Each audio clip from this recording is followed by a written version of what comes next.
Warrior, Season 1, Episode 5. I'm not going to say the title. The blood and the... Beep. Yeah, we better, because we don't swear on this podcast, right? But wow, this is one of our favorite episodes because this is a pure Western, but this is... The opening scene. But it's art. Classic Western landscape. Because they are going through the Sierra Nevada. Because they're transporting a dead body. Yeah. I felt like it was directed like it was a stage play. Sure. Like a stagecoach stage play, because there was such good dynamics. And of course, first up, we have a Karen. I mean, I hate saying it like that, really. There should be another name for it. There's always a Kim. Kims are usually pretty much, or Kelly, Keely J's, anything like names like that. But anyway, she's awful. And just being so nasty and not even... hiding it, and her husband is trying to be polite, and of course there's a man of God, and funnily enough he's the only one who's actually humane, but he's got an ulterior motive too. He wants to get as many people onto his side, but at least he's actually the compassionate one in this, and then there's an evil white guy, right? So it's just so there's just in the middle of the road or highway or whatever you want to call it, unpaved, etc., by stagecoach way, there's just a stop, a saloon stop, a roadhouse, basically. This is where we meet the other characters in the story in this episode, and they're all very interesting. And it's just who are these people? What are they doing? And then everyone goes and sits in their designated spots. Like, this is what we're talking about, the theater production, right? And there's a Chinese cook, and he, the actor who plays him, C.S. Lee, he plays it like like someone from, what's that, Shaolin? Kung Fu. No, what was that classic one by the same guy who Stephen Chow's movie? What is it? Classic one, Kung Fu Hustle. Yes, that's what he looks like. He's a character in Kung Fu Hustle. And just the way he's walking, coming in, but it's this wonderful, lovely interaction. And by now, if you've been watching the episodes and you've seen how they do this, when the camera is on the ducks and the Chinese people are talking, then it's all in Mandarin, or is it Cantonese? I don't know. Whoops. I think it might be. But when it's on them, they're just talking English, American English, just normal. And as we have said much earlier in the piece, as you pointed out, it's all the white people have an accent, and the Chinese people, or all the Asian origin actors are talking in with American accents. So it's really cool how they've done that. Young Jun in this is really, there's something, this is his story, huh? Why are you drawing him in this story? Why are you choosing, apart from the fact that we just love them in their cowboy gear? But while they're having a drink at the table, the Chinese cook comes out and brings them drunken chicken from, that's from back home, And he and Ah Sahm have an interaction, and they start talking about where they're from in China. They're reminiscing. And they know something. So they're having this deep conversation about China and stuff, and Young Jun is just sitting there listening to them. And after the chef leaves, he tells Ah Sahm that he's never been to China. See, that's that sense of displacement that migrants, children and the next generation always feel, because particularly if they're in a country like the US or Australia now, where people don't make them feel welcome, make them still feel like strangers in their own birthland. And it's funny, though, then we think, well, then isn't that what the white people are fighting against? No. They're like, no, we own this land. That's how they feel. They don't care about, they don't, we're all like, but we're welcome on this land too. We belong here too. But the white people are like, no, we own this land, kind of thing. Oh my gosh. So yes, it's that sense of displacement that Young Jun feels, and that's what really is compelling about it, because as he says, born in San Francisco, but I ain't no American. And he just feels, and that's why a lot of youth for a long time in Australia just have felt such bitterness. This is why, unfortunately, a lot of the Middle Eastern Australians, young men, they go off to, and they're so tempted by all the things that are happening in the land of their ancestors or even parents. Because they're made to feel like they don't belong here. But then think about how the indigenous youth feel in Australia. But anyway, that's what Young Jun's feeling, this absolute sense of displacement. And he's just not, like, where does he belong? He doesn't know what they're talking about in China. And he doesn't even speak English. He can't even speak English. He speaks enough to know to order whiskey, but that's it. And that's the other interesting thing about this episode is Ah Sam's restraint, because having to sit there and take the racism, the blatant racism being hurled at them, and the anger, while also understanding exactly what they're saying and knowing he can kick their asses. Wow, that would hurt.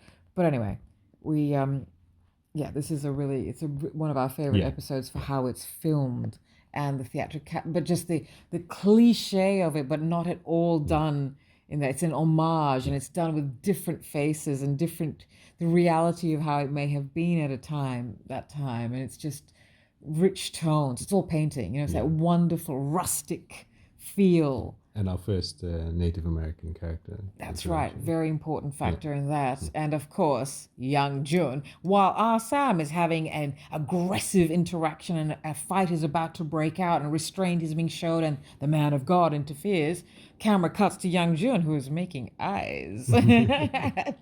Young Jun just cares about, these wonderful interactions between Ah Sahm and Young Jun about the characters, and it's just a good friendship and it's interesting because they're all in tongs and stuff, but each frame is so beautiful, so beautifully done, and this is a real interesting episode about in the face of adversity, even enemies can unite, and then unfortunately, what happens? They go back to their being segregated.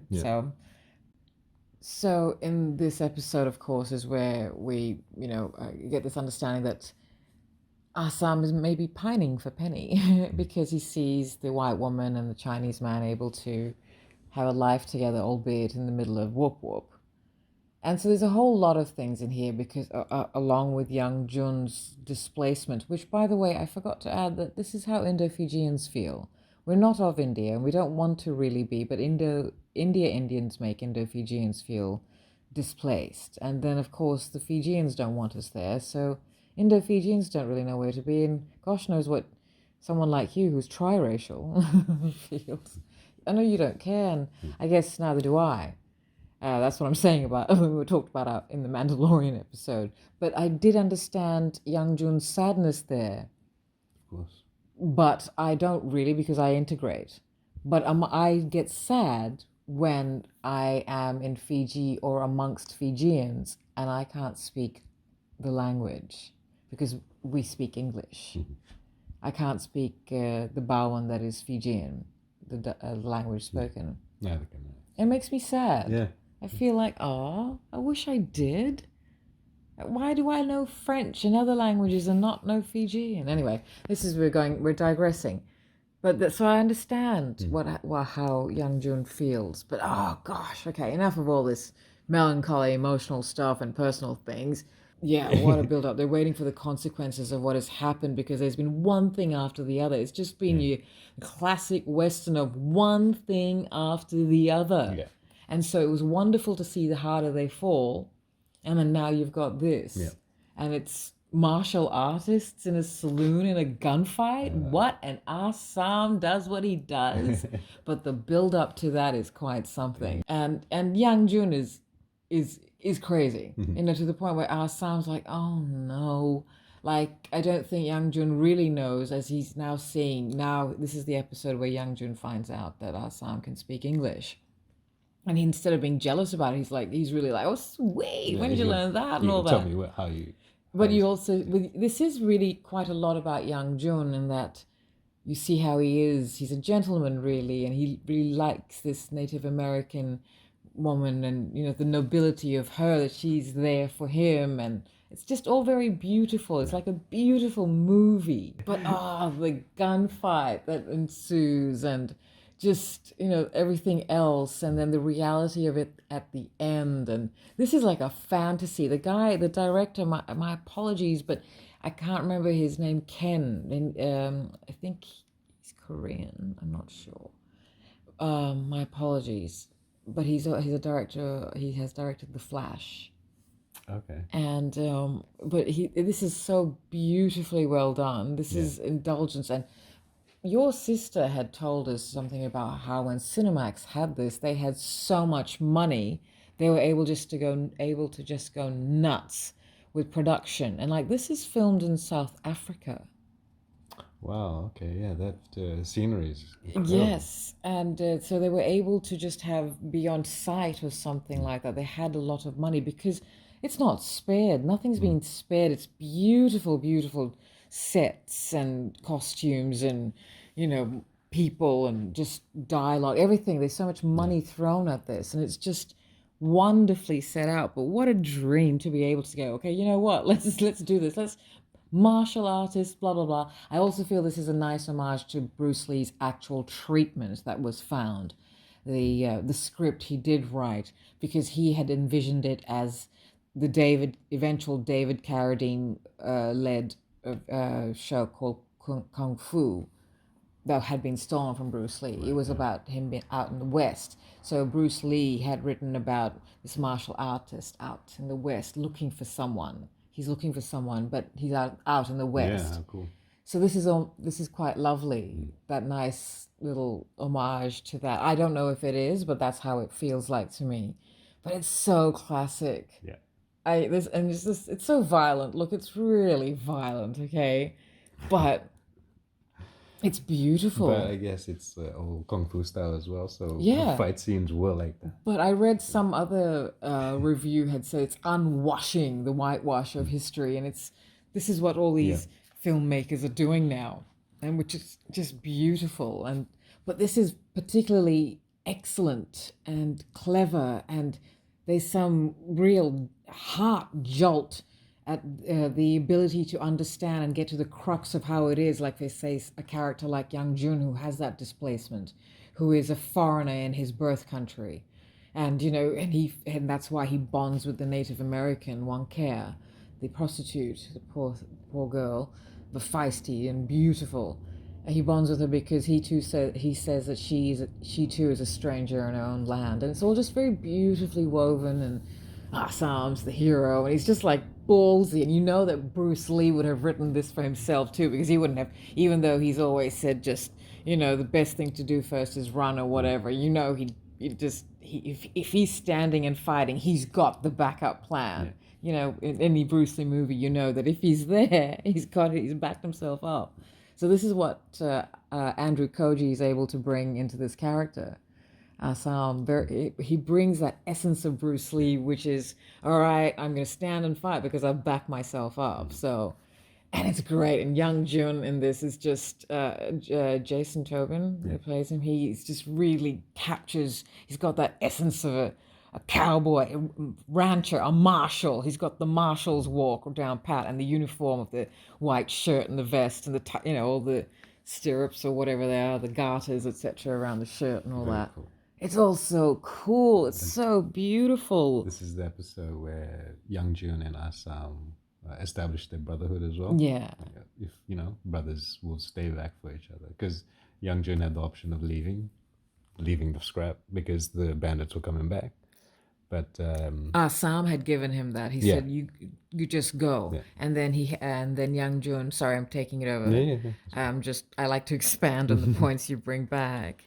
And then Young Jun had two chances to go, but he chose not to. And you said, "Oh gosh, that bro code," because you know it. You know how it is, and you'd stay too. And that's the beautiful brotherhood, not the toxic masculinity Yeah, that masquerades as a brotherhood.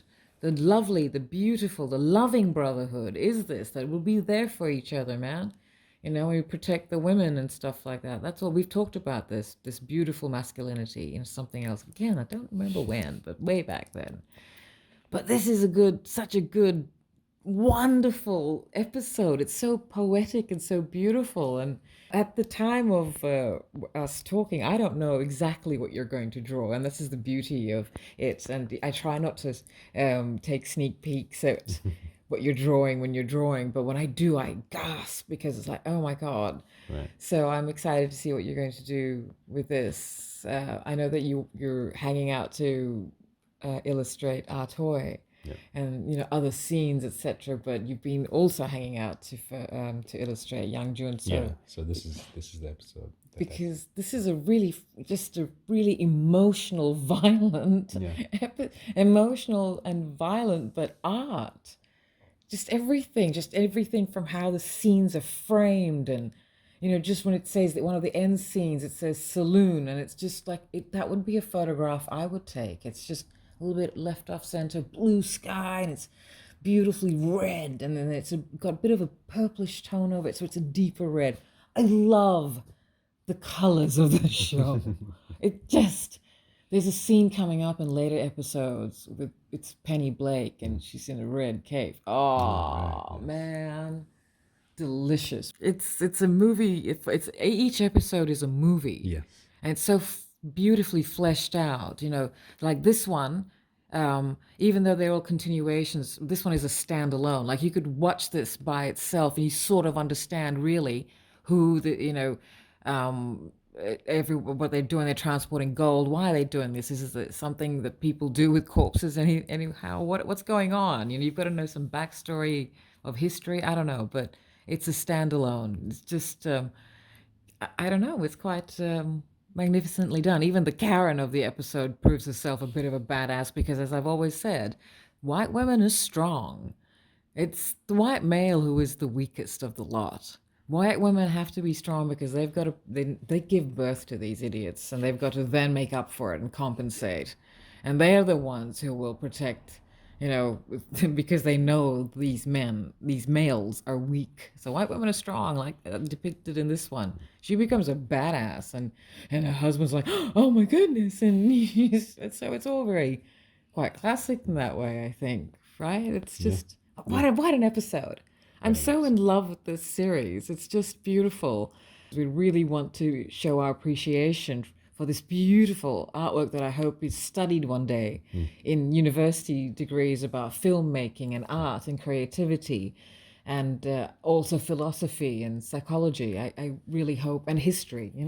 This is a beautiful piece of work, and 30 years from now, it's just well, it is art already. So that's it. That's all really.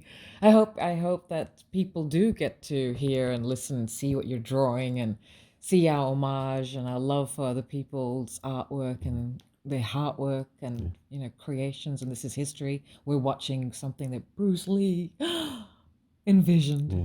What an honor! I feel so when we've now entered that universe somehow just by this. I guess it feels like such a privilege and an honor. So thank you very much. And thank you for listening. Enjoy the illustration. Thank you. Bye.